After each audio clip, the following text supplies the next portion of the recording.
तुमच्या गावच्या तुमच्याच बातम्या पहा फक्त BK9 न्यूजवर. लगेच सबस्क्राईब करा आणि बेल आयकॉन दाबा. BK9 news. नांदगाव शहरातील राजकीय घडामोडींवर एक मोठी बातमी समोर येत आहे. नांदगाव नगर परिषदेच्या उपनगराध्यक्षपदी शिवसेनेचे नगरसेवक राजेश शिंदे यांची निवड करण्यात आली आहे. तर स्वीकृत नगरसेवकपदी भाजपचे व्यापारी आघाडीचे उत्तर महाराष्ट्र प्रमुख दत्तराज छाजेड यांची निवड झाली आहे. नगराध्यक्ष सागर हिरे यांच्या अध्यक्षतेखाली पार पडलेल्या विशेष सर्वसाधारण सभेत ही निवड प्रक्रिया पार पडली. चला तर पाहूया सविस्तर वृत्त. नांदगाव नगर परिषदेच्या छत्रपती शिवाजी महाराज सभागृहात पार पडलेल्या पहिल्याच विशेष सर्वसाधारण सभेत उपनगराध्यक्ष व स्वीकृत नगरसेवक पदासाठी निवड प्रक्रिया पार पडली.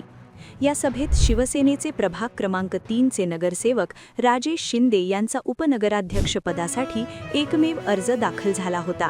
त्यामुळे त्यांची बिनविरोध निवड करण्यात आली.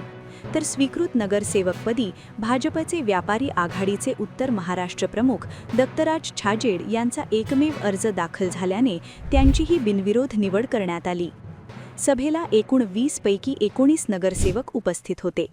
स्वीकृत सदस्यांची संख्या 2 असली तरी तांत्रिक अडचणीमुळे आज अन्य इच्छुकांना अर्ज दाखल करता आले नाहीत. या सभेला शिवसेनेच्या गटनेत्या स्वाती नामवदर यांच्यासह अनेक नगरसेवक, अधिकारी व कर्मचारी उपस्थित होते.